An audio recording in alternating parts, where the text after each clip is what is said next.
Cheers, allies. It is Monday morning, May 25th, Memorial Day here in the United States. Here's your Cup of Jones. Very short episode. There's one question I'm going to mention in the intro here. Outside of that, 10 questions on this episode of Cup of Jones. I got to be honest, I really want to engage in this community. I really want to participate in the back and forth conversation that I'm lucky to have with our very unique business structure.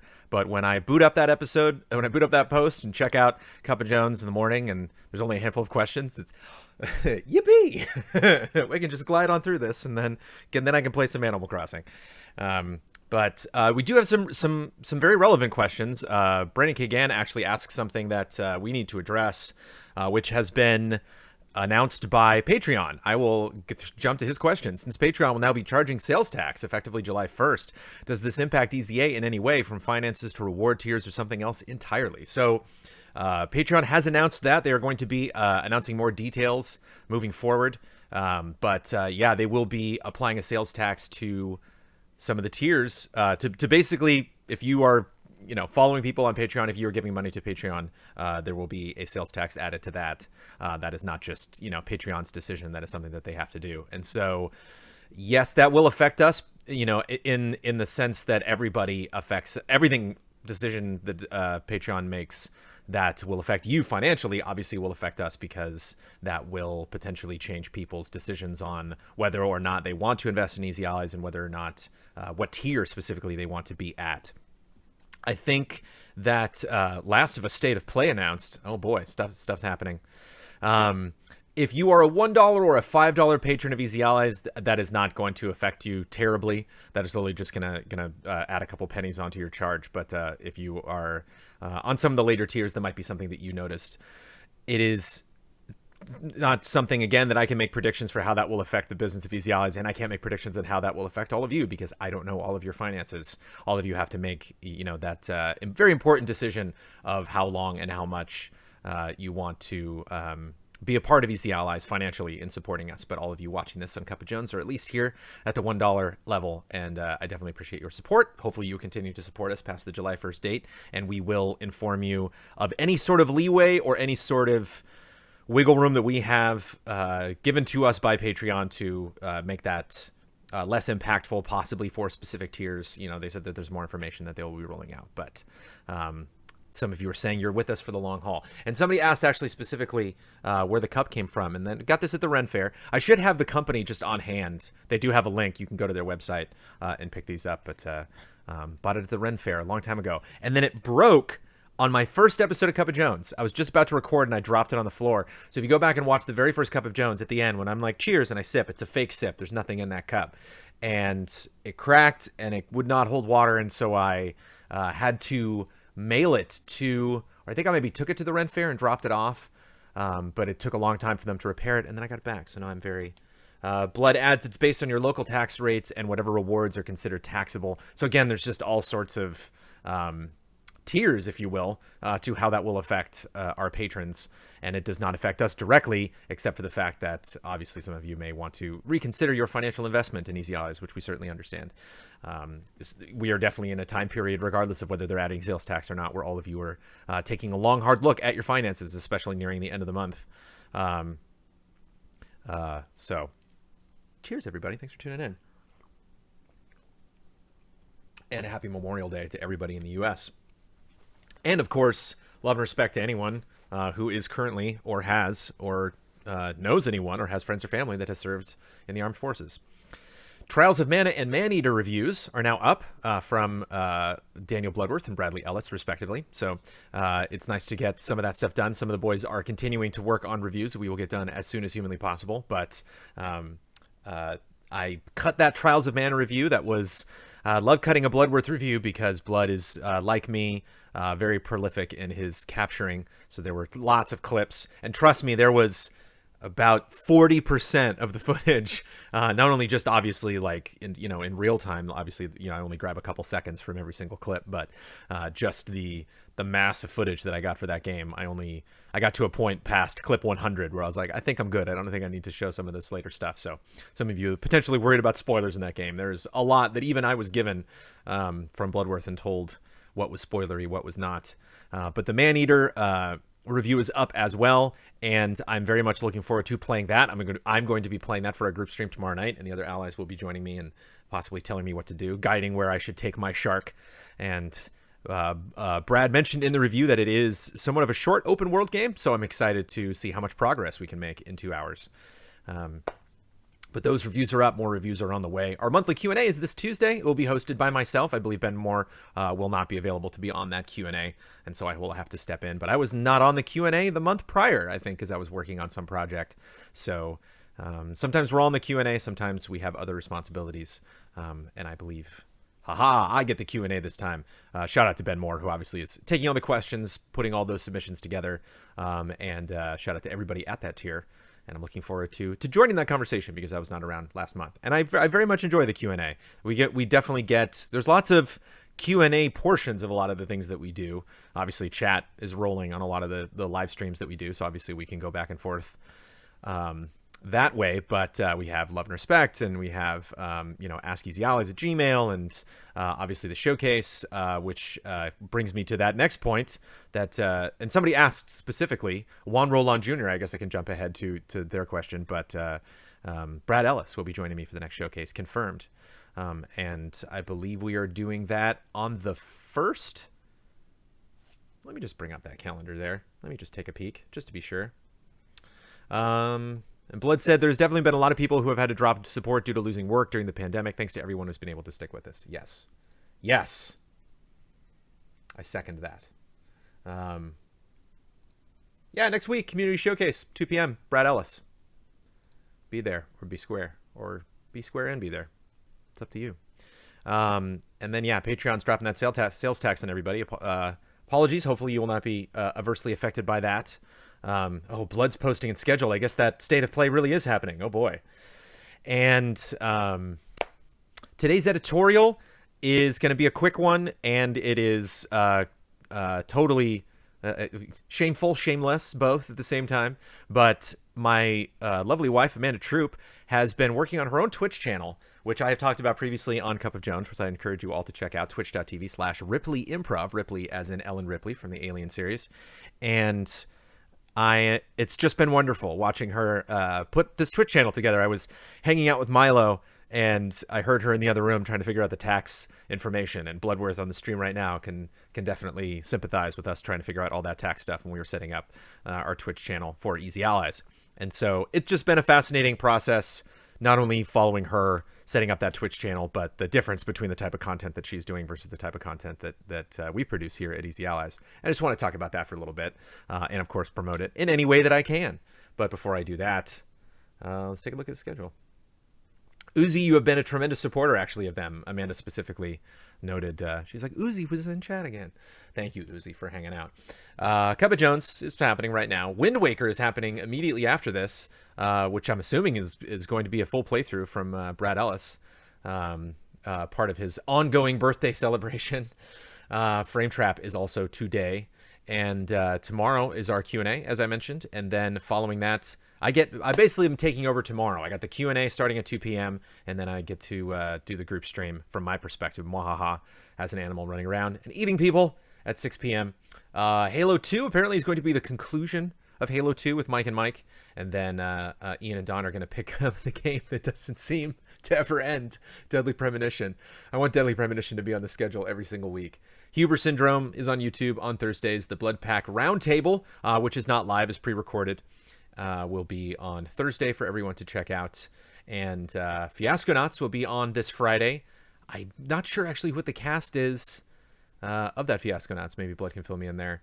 And Friend Code is this Friday. My 1 month anniversary of taking over the podcast will be this Friday, along with producer credits, which I got to type up as soon as possible this week. And then what I'm hoping will potentially be like the locked in time moving forward for the Animal Crossing community Island Hop, which I just did yesterday, will be Saturday at 10 a.m. So hopefully that is easy for people. I had one person like live in chat say like, I work Saturday starting at 10 a.m. And it's like, there's no way, there's no time I can pick that'll be perfect for everybody. So I might have to move it once or twice before I'm wrapping up with the Island Hop to accommodate people that are at specific tiers and waiting to be involved in it.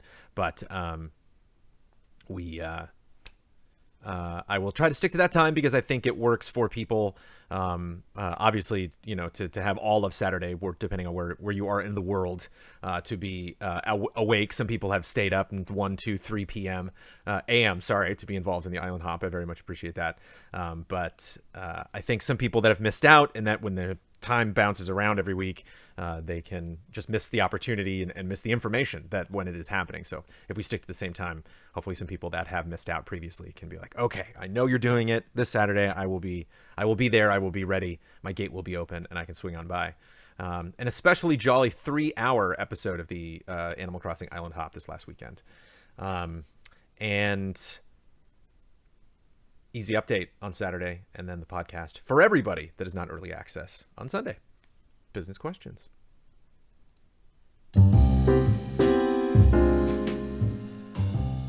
Brandon K. Gann, thank you for your question. And Juan Roland Jr., thank you for yours. I know it's still weeks away, but I was curious if you knew who'd be joining you in the next community showcase. Juan also asked this last week, and I read it and then just skipped this question for no good reason. I don't know why. I'm sorry, Juan. I recall you trying to give everyone a heads up at the end of the showcase, but I didn't catch a name this time. It's because I was not prepared. When I went back to listen, while this might not affect my personal submission, I'm sure it might help others who try to prepare something for a specific ally if they're on. It will be Brad Ellis. And I will work to have the next name in the queue the next time I do the showcase. That is just completely an omission on my part. I honestly don't know if people want to react to that Last of Us State of Play. Yeah, that'll be interesting, that State of Play there. Because all of us want to play that. It's so close. It's like the last story trailer. I didn't watch the story trailer. I'm like, I'm locked in, man. I don't want, especially like Last of Us and Ghost of Tsushima, I'm so locked in on playing those games. The point of me tuning into a direct or a State of Play is to find out something I don't know that I want to know, and really going in depth on that stuff. I know it's probably bad business for us not to react to that, but I don't know if I don't know if we want to. The Ghost reactions did get a lot of views on YouTube, but again, that was finally the first time that we really saw an in-depth thing on Ghost of Tsushima. And Last of Us is so close. It is just, I can see it right over there. I can hit it with a pebble. We'll see. Maybe I'll bite the bullet, do a solo reaction. Morgan Mahala, I had a few recommendations for the podcast since you have seemed to show interest in the past with these topics. Definitely. Weekly community art meme submissions for higher tiered patrons. This promotes community engagement, especially for the more artistically talented patrons. If EZA memes are submitted as art, it allows a chance to explain recent memes for the community. Yes, that is a tricky thing, obviously, to do via audio. That is a segment we might have to delete for the audio version. We can't just be like, wow, look at that. Everybody, check that out. Even people that watch it on YouTube, I think sometimes will kind of just put it in a tab and put it off to the side and work on something else. So it is very rare. I think the last time we specifically did that was when Prince of Persia came to For Honor or some other Ubisoft game. And chat spoilers will definitely be a mess for that State of Play.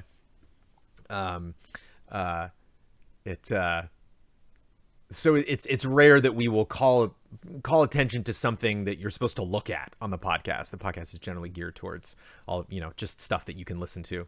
And then if you want to tune in to see our facial expressions and see our reactions, you can.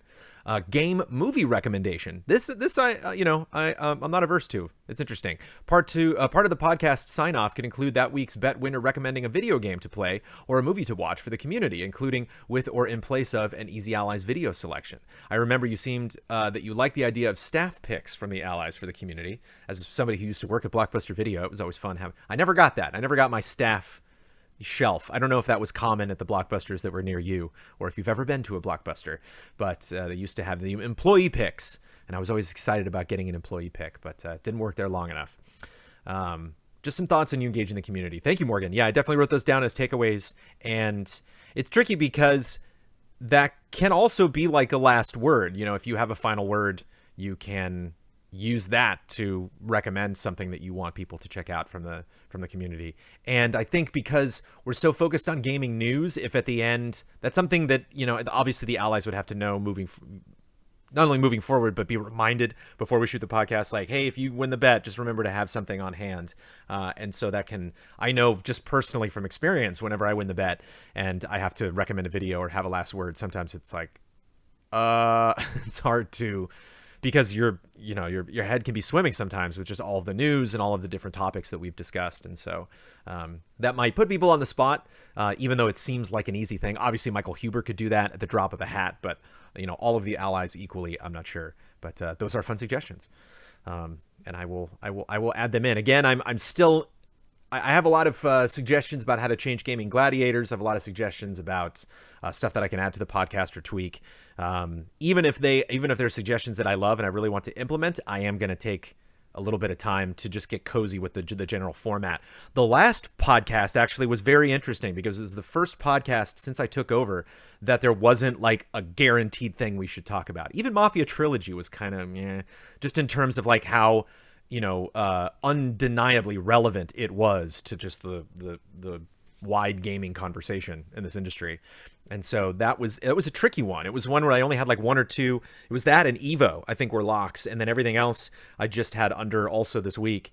And I just kind of looked at that also this week list and was like, what else can we talk about? And sometimes I'll just prepare headlines and then we don't have time to get to them. And then so I'll just summarize them at the end. But it was interesting not to have a handful of things where like these are the game announcements. Tony Hawk Pro Skater 1 and 2 is clearly something you should talk about. And we got the NPDs for next week. So sometimes things are just kind of locked in and I can tell they're going to be big, meaty, Assassin's Creed Valhalla 30-minute conversations potentially. But this last episode was a little weird. And I think my tone was a little weird because of it, because I had not hosted a podcast that was like that.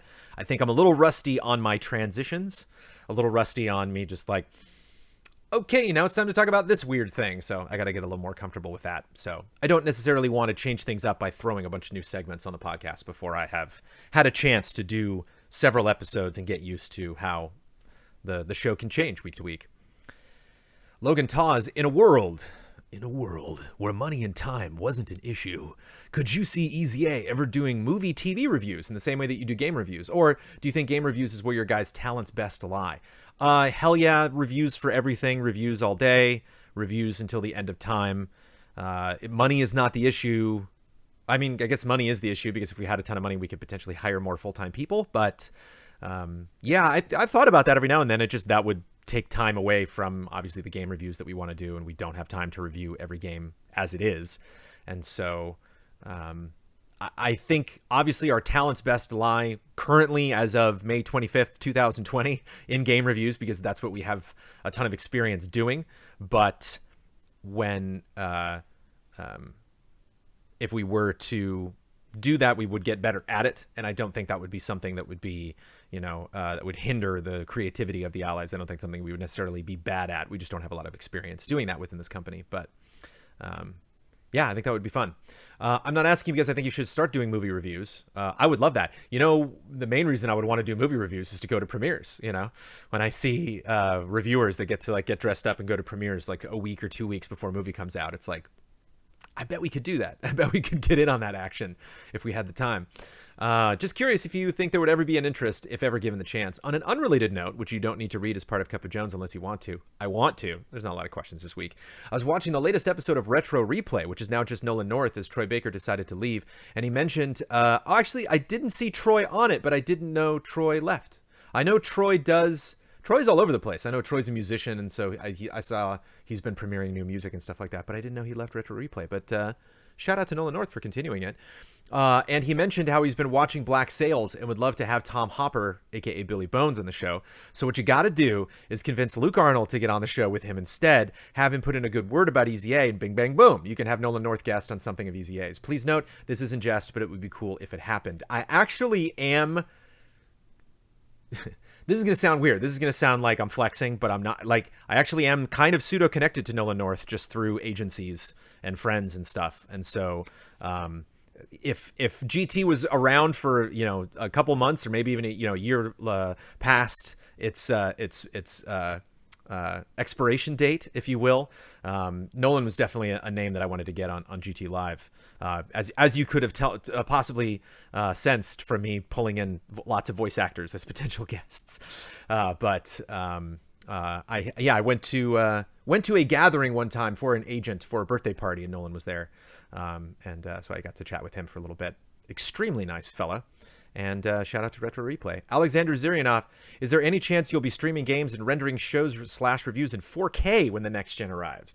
Assuming, of course, by that time you'll return to the studio or fix home internet for every ally. Hopefully, Michael Huber's internet will get fixed soon. I guess finally some tech people are going to be swinging by and maybe updating his infrastructure. Yeah, we've talked about 4K. It's interesting to be at this stage now because I remember when we made the jump to 1080 at Game Trailers. I remember when that was a big thing. We moved from 720 to 1080. And eventually we will make this jump. I don't think next gen is like that, the time we're going to flip that switch. Right now you can't stream in 4K to my knowledge. That is not technology that I think really exists or really can be utilized by everybody across the board. And so it's not necessarily something that I think would affect our bottom line. And I think that's the big question is whether that's something that we would do to protect our interests, to try to maintain our revenue, or just as a nice thing that we would do for our community, just like a nice gesture to like, hey, look at that, our stuff looks better. Every now and then we do post videos in 4K. Every now and then Ian will shoot something in 4K, or we will do a preview event and then they will give us footage in 4K. And so again, even when we were in the studio, we didn't shoot that stuff into 4K. So I will blow up the video footage, but then show off the very pretty gameplay footage that we are given. It's just something that, again, is a question, when we were at Game Trailers, you see this media, you have the idea of being quote unquote game trailers. It's like you are coming to us and you are seeing the media kind of straight from the source that we are given. And so obviously, I think it behooved us to have our stuff look as good as possible. We did stuff on television with GTTV as well, and so we were definitely in the process of potentially like color correcting stuff and having stuff come in. And when we did our E3 All Access with Keighley, and so there were a lot of folks on hand that were responsible for making sure the game footage that we got was looked as good as possible. And Blood ad streaming is not coming to 4K, is not going 4K anytime soon. Now that we are Easy Allies, again, it's when you're watching reactions, you are not watching that footage in its highest resolution. When you're watching our podcast, you're just basically tuning into our personalities. And so I think it's potentially reviews are like the main thing, that we might want to upgrade to, to 4K, depending on what that, what the game is. But I really don't see it changing our business model that much if we were to make that jump across the board. And so I think that will definitely be a slow process, which might be frustrating to you because some people, 4K is just a way of life. We weren't able to do 1080 at 60 frame FPS until Easy A. Blood also adds. So yeah, that'll be a slow rollout. So yeah, next gen will probably be the gen where that happens, but when it arrives, I would not anticipate that being something that you just kind of blink and it happens. Ryan Madden, I wanted to ask if Easy Allies had considered doing more collaborations with other personalities, specifically with more diverse individuals. I love all the allies, but it's become harder for me lately to watch all male podcasts. With the allies being all male and white presenting, I love white presenting, like there's something else we could present. We're just white. I wanted to suggest that quarantine would be the perfect time for it. Since everything is being done digitally and remotely, you can work with people from anywhere without having to deal with travel costs. I wanted to ask if you would be open to having guests on the podcast, since I know Kyle was not keen on the idea of guests. I am way keen with the idea of having guests on the podcast. It is, don't tell anybody, it's something I plan to do. But not something, again, I wanted to do right away because I wanted to get comfortable with the format. I didn't want to change things up by bringing in somebody. And just with people being curious about what the podcast was going to be like moving forward, what Easy Allies was going to be like moving forward with us losing an ally, Gile, I think his name was. I didn't want to then throw a guest in and have people think, wait, whoa, are we getting a guest a month, or how often are we doing this? And I didn't want to talk about it beforehand because I didn't want to set expectations, have every week people being like, you said you can have a guest on. When are you going to have a guest on? So that is something that I want to do because for lots of reasons. Obviously, I want to get the word out about Easy Allies to that person's community. A lot of the collaborations that we have done recently have really worked out. Since we have been in quarantine, we've had at least one guest on Frame Trap, and obviously we had Max on the last spoiler mode, which will the second to last spoiler mode. Um, both of those being Final Fantasy VII Remake. So yeah, that is something that I want to do, and also because I want to. I don't know if you've noticed, but the Easy Allies podcast is moving just a little bit away from its comedy roots. And more kind of focused on, it is now labeled as entertainment. I don't know if it was entertainment before, but I definitely consider it a entertainment news podcast. I definitely want to focus on the headlines. And so bringing other people. And again, that doesn't always mean like funny friends of Easy Allies. Going around and greasing palms, I've met a lot of financial analysts, Michael Pachter types, which also is a white male, which is unfortunate. But I want to bring people in that Matt Piscatella, another white guy. I want to bring people in who I follow on the internet who are writing headlines. I don't know if you follow Matthew Ball at all, but he wrote a really fascinating piece about Epic Games, really just analyzing Epic Games' business model. And it'd be really fun having people come in to talk about something specifically. Piscatella will not be on the podcast next week, even though we will be talking about the NPD. I do agree this is an excellent time to lean into diversifying Easy Allies a little bit, bringing guests on, stuff that we do. And I want to do that on the podcast. I just wanted to get, my feet wet. Just wanted to get a little cozy with the format of the podcast and then bring in a bunch of new strangers. And I'm sure the allies would appreciate that as well. Allies meaning the 8 of us, because with Kyle gone, that is one less seat on the podcast. And so that means allies. It's another thing I don't know if you've noticed, but it's kind of like shifting chairs, where it's like when I have someone who's that first panelist, the next week they're the second panelist. So if you see an ally that has not been on the podcast in a while and they're on the podcast, they will be on, with normal scheduling, they will be on the podcast next week as well. But yeah, let's get guests on there. ASAP, James Davey. Do you think all of the fascination with video game remasters and remakes is making the mainstream video game scene a bit hollow? I really like seeing a loved game getting refurbished and updated lavishly for modern consoles, but new exciting experiences seem to be taking a back seat to the familiar. Sure, I think also what you're seeing is there's a lot of remasters at the end of this gen, a lot of remasters and remakes, and also it's just the end of the gen. So it just naturally happens that like a lot of games, I always liken it to when you see a wave crash. And the wave will pull back into the ocean, and it'll pull the sand back, and all of a sudden you can see the sand, and it's just like, oh, okay, there's no more waves. And then boom, this wave comes by and crashes on the shore. And that's basically what next gen is going to be, not necessarily at launch, because we're not 100% sure what these lineups are going to be for the PS5 and the Xbox Series X. But I think you have those two things working side by side, and it feels like all anybody's really talking about right now are remasters and remakes. At the same time, I think the conversation in gaming does shift. Sometimes we're talking a lot about games as a service games, because a lot of those will launch at the same time. A lot of times we're talking about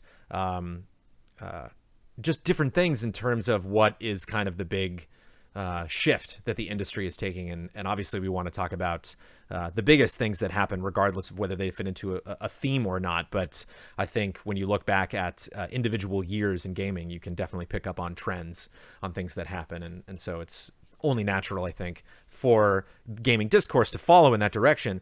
And just in the case of remakes and remasters, I think it's also fascinating just to think of that as its own art form in and of itself, like how these changes happened, looking at something like Final Fantasy VII Remake versus something like Trials of Mana, just kind of looking at, what these games were like back in the day, how they can be improved, for a modern era, even when things are improved like Trials of Mana, what stuff we have learned that still potentially is not applied for these games. And it gets people thinking about, potentially what other games they would want to see remastered. So I would agree with you that there is definitely an increased fascination with those things, but I don't necessarily think it makes the video game scene a bit hollow. I just think it might feel that way potentially if you are just kind of tired of that topic, or just aren't generally interested, not only in remakes, but of the things being remade. It's one thing if we get exciting updates on games. It's another thing if you're like, survival horror and JRPGs just aren't my thing. Bundicott, since the month of E3 is approaching us with a dozen E3 replacements taking over, the more the merrier. How much will the allies react to these various streams, and will you be pulling out the suits at some point? I don't know if we'll do suits on Zoom. Also, have you heard of the small showcase happening called VG Tonight? I have heard of that. That was sent out via Twitter, and that Twitter account is extremely new, and I have never heard of that company that's putting that together, and I'm just not familiar with that. So we'll probably not be doing reactions to that. We'll probably be talking about those announcements after the fact, but I don't know if we're going to be doing that live. It's tough to make a decision to set time aside to focus on something that is we have no experience with, and we have no idea, potentially how that event will go. But I will definitely be checking that out for the podcast, obviously. But I can't make promises based on specific schedules. I know that anything that has officially been announced has been added to our calendar, and I can't think of an immediate reason why we wouldn't react to those things. Maybe just general fatigue if people decide to cram stuff in. I haven't seen anybody competing for specific time slots. I don't know if anybody would be, ballsy enough to do that, to just like, oh, you're going to be Thursday at 6. Well, I'll be Thursday at 5:30. We'll see who watches more. But certainly when it feels so odd, we just have to remind ourselves, like, oh, it's almost June. This is E3 time. This is when we would be, not only emotionally prepping for that at Easy Allies, but if this was back in the Game Trailers days, we'd be having meetings every single day. Everybody would be on hand. We would be producing graphics and scheduling like crazy and getting all the stuff organized. And so it's odd not to be doing that. And but yeah, not only reactions, but we expect, hopefully, because we have passed the time when Judges Week, which we've previously talked about on Cup of Jones, when that might have happened. And so usually publishers and developers prepare for demos to be available then. So hopefully some of those demos are still coming.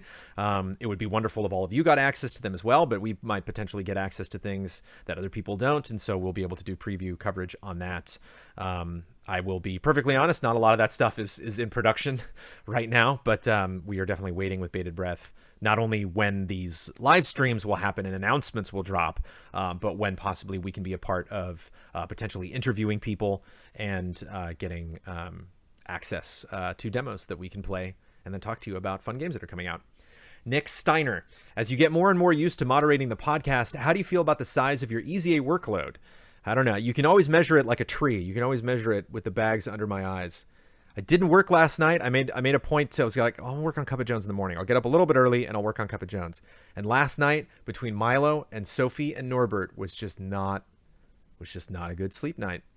Sophie decided to barf in the middle of the night. That's always a good thing to wake up to. Just and you're like, oh, come on, please, because you're not getting out of bed for that. Like, I'm not getting up for that. I'll just find it tomorrow morning, I guess.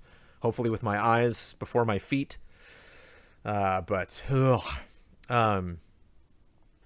You have the Island Hop streams, the community showcase, the review voiceovers, Cup of Jones, and now the podcast, along with other less obvious work you do. And I can imagine that all makes up for a full work week. I hope you imagine that. It does.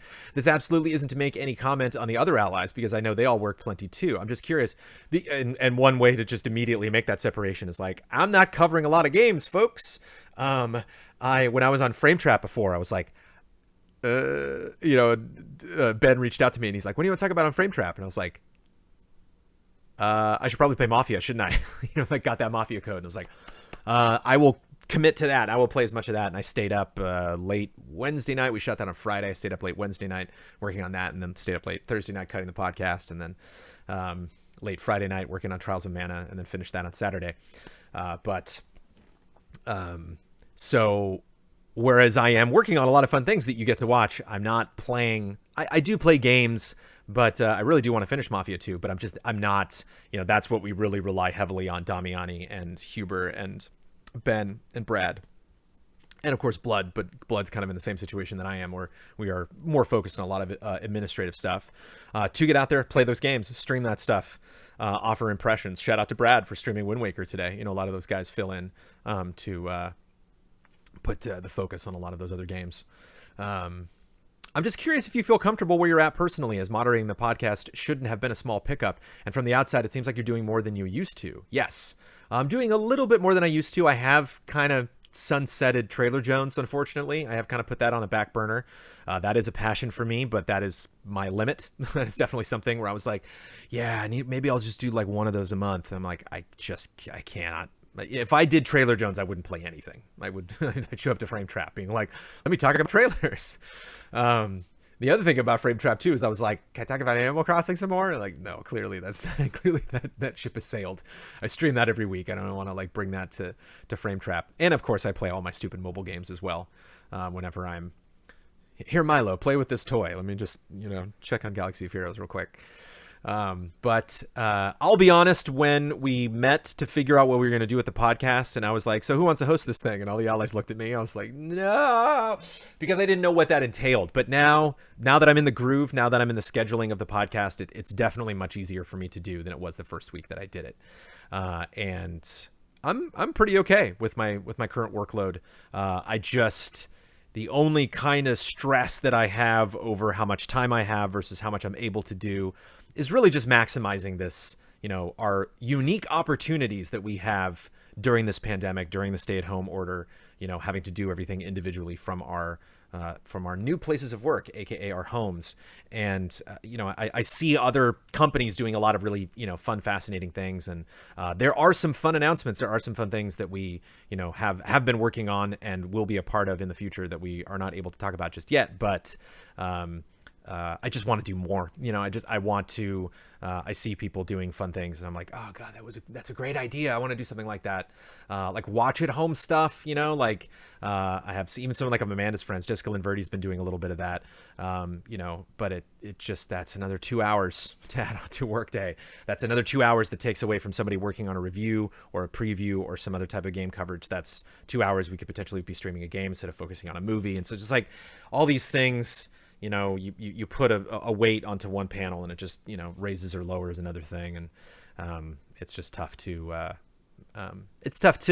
be around so many creative people in this industry and see all the creative stuff that they do and be like, I want to branch out, and have people be like, wow, did you see what Easy Allies was doing? It just, all of this happened at the same time that I was taking over podcast responsibilities. And so that definitely has been my focus. And I am excited about growing the podcast. I'm excited about, getting more sponsors involved in that show and potentially increasing viewership when we get back in the studio or even during this pandemic. But it's okay. I'm doing all right. I'm happy. Victor Coe, over 400k views in the Final Fantasy VII Remake spoiler mode with Max. Highest viewed Final Fantasy VII Remake spoilers on YouTube. Does this get you thinking to do more spoiler modes or any other content with special guests? Certainly Max. I didn't say this in Slack, but I was almost going to drop the joke that I was like, do we know if Max is playing Last of Us? Do we know? Can Max just generally be a part of that? But yeah, we've talked about that with guests as well. I know it might just be because it's Final Fantasy VII Remake, but it'd be nice to see some more. Would be nice to see a reunion with Max for Final Fantasy VII Remake Part 2. Yeah, of course. I think that kind of content writes itself. Yeah, again, we want to get more people involved. It's just, I think one of the focuses that we have is how well are we doing for what we are doing? How well are we doing in terms of how, the content that each ally is producing? What kind of equipment can we get for each of the allies?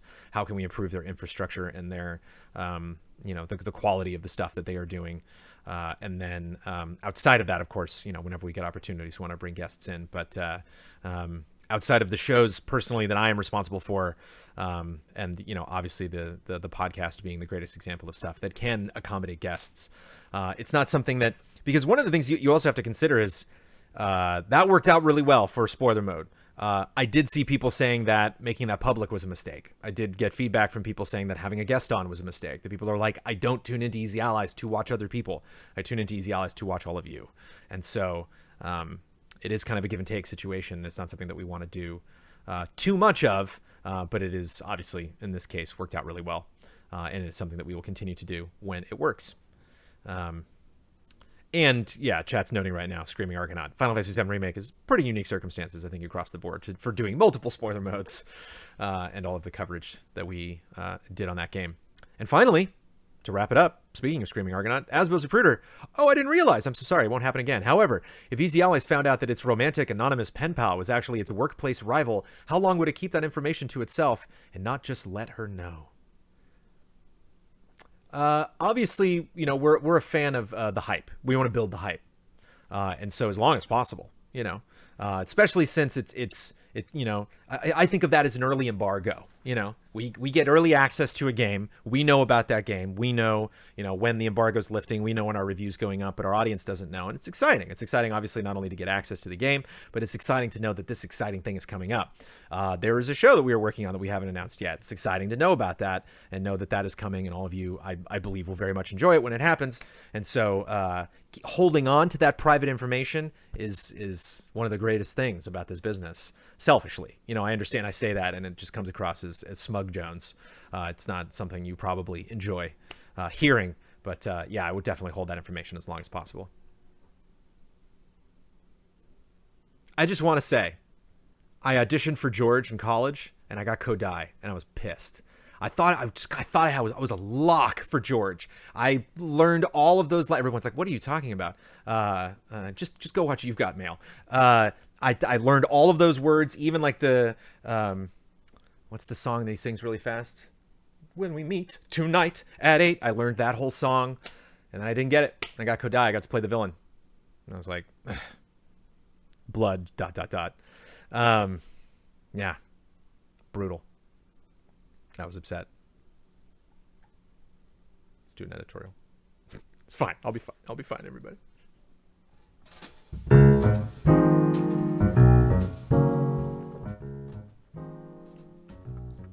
It's just, I don't know if I'll ever get the opportunity to play that part again. It's a fun part. It's very whimsical. The show's called She Loves Me. It's a very fun show. It's a very cute show. It's very whimsical. Zach Levi played that role of George on Broadway, I think. I don't know if that, obviously none of those productions are still running, but I don't know if She Loves Me was still running when Broadway shut down, along with everything else. Hi, I'm doing an editorial now about my wife. Sorry. Sorry, everybody that tunes into these editorials for that hard-hitting gaming news and analysis, but, I mean, Amanda is streaming Hearthstone on her new channel, but I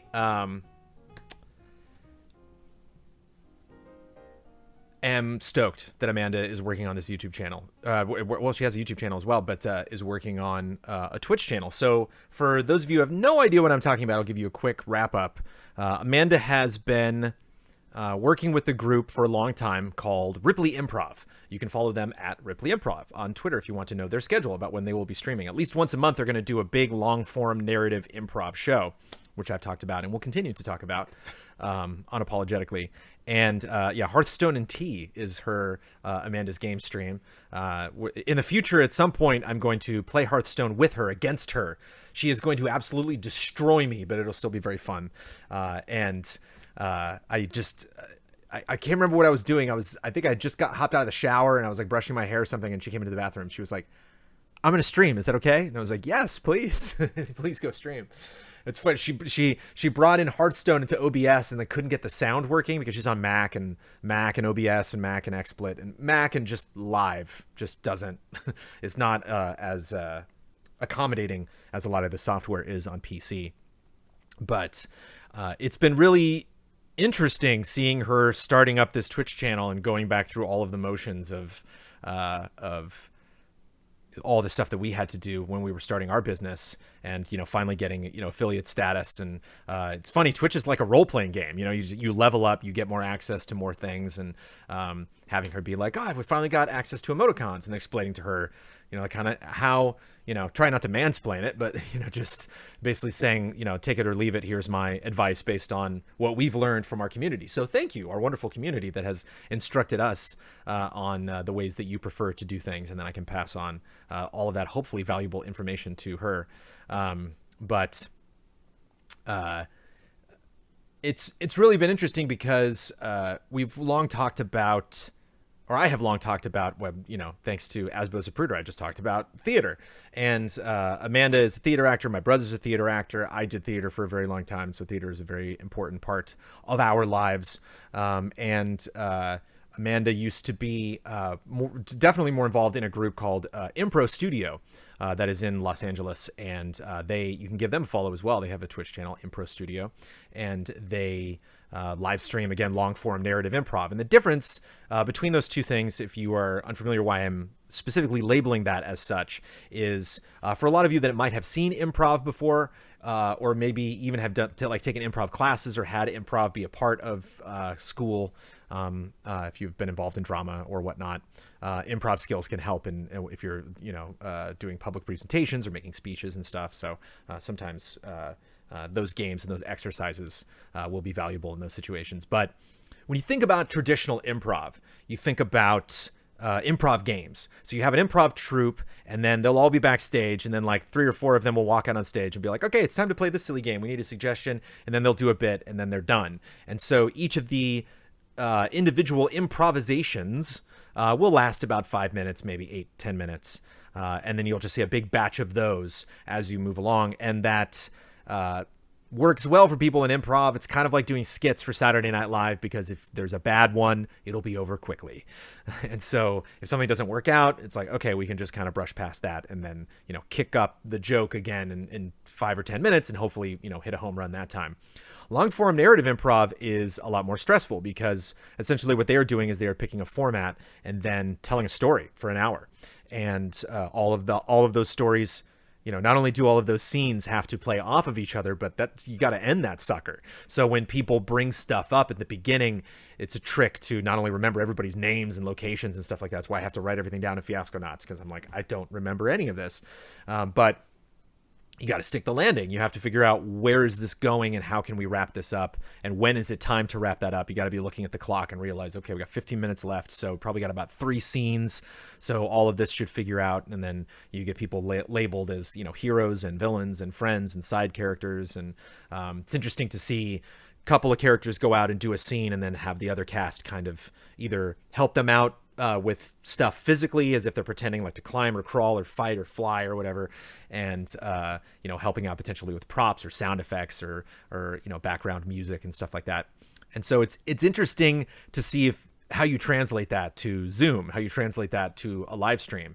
That's something that I've long really wanted them to do live. It's just tricky. Obviously rent is very expensive in Los Angeles, and it's tough to find a venue to do those things. And so they are doing their long-form narrative improv for the genre dystopia. So basically Hunger Games, Divergent, all of that stuff. They have a we're talking about diversity. This is an all-female troupe. So again, if you're tired of the all-male offerings that we have here at Easy Allies, then that's another reason that you should go check out Ripley Improv. And they have done 1 episode of this. But it's fascinating, because what Twitch has actually done a really good job lately is in advertising all of the different varied experiences that you can get on Twitch. And we don't although Ian is definitely very musically talented, and Impro TV, is that there's Amanda. Impro TV. Oh, okay. That is Impro's channel. Nice.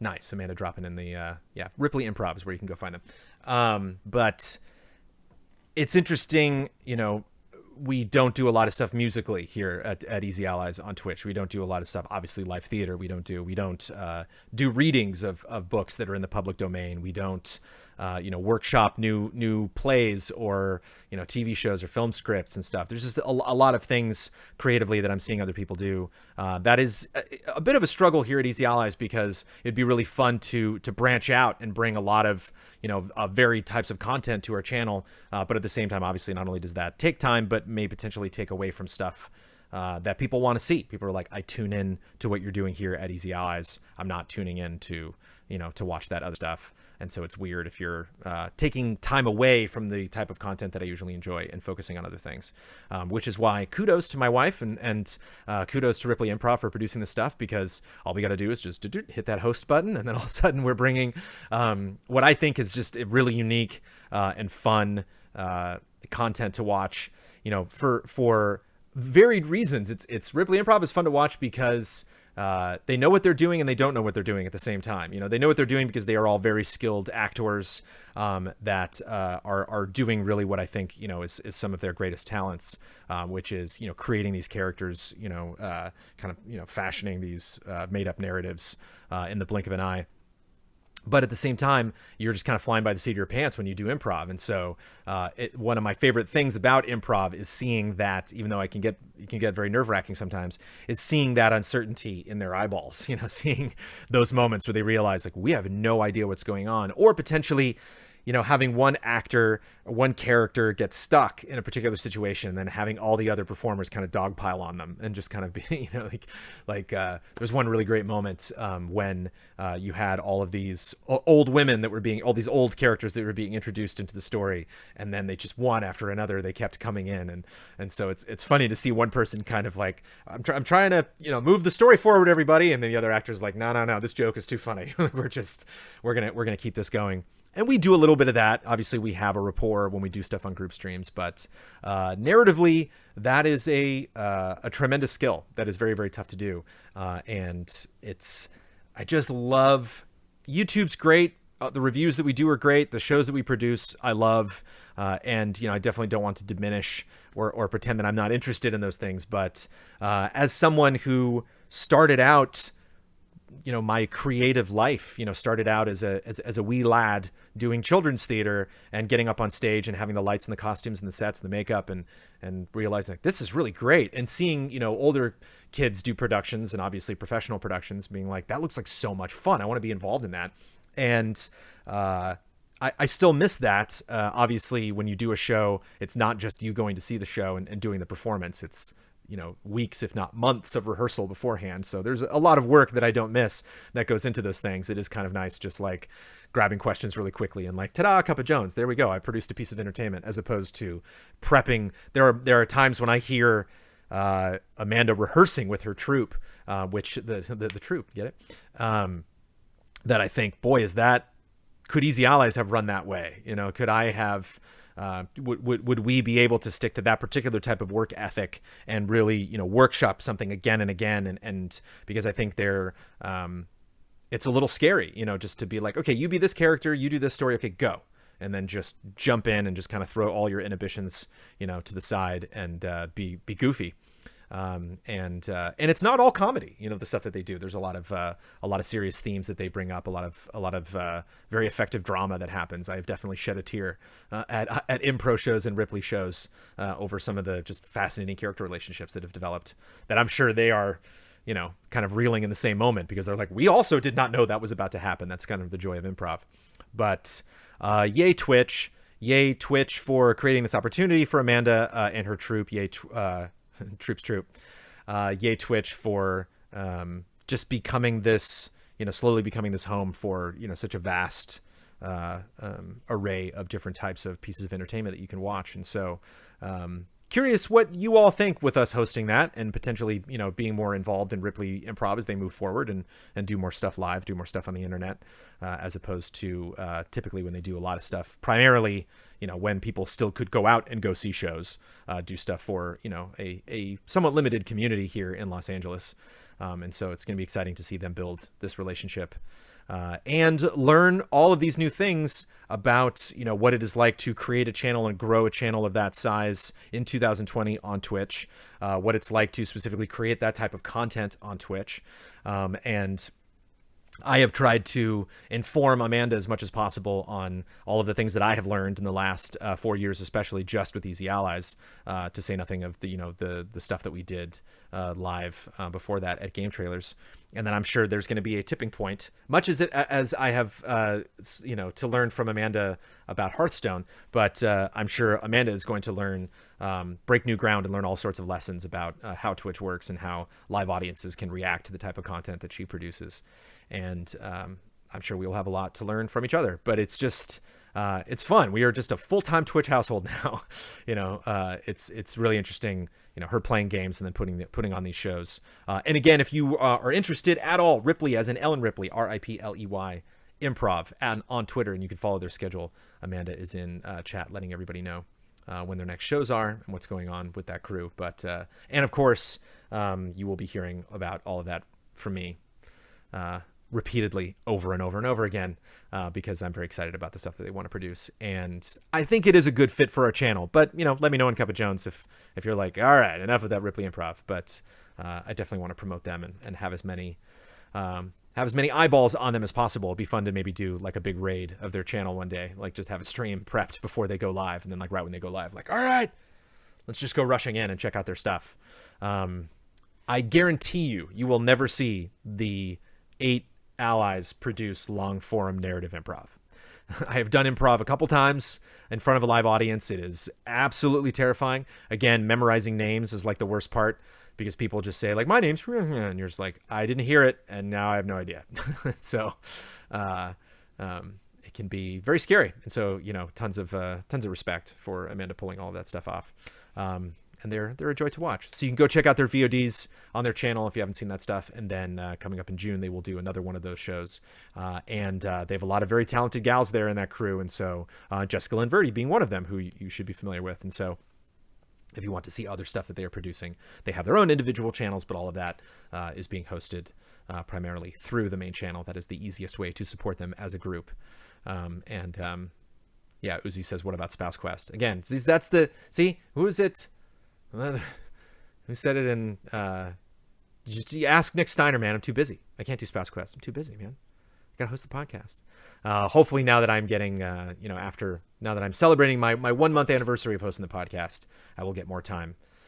Not with the community showcase coming up next week, but I will get more time to produce other things that I've wanted to do, stream other games that I've wanted to stream, and have my face show up in different areas.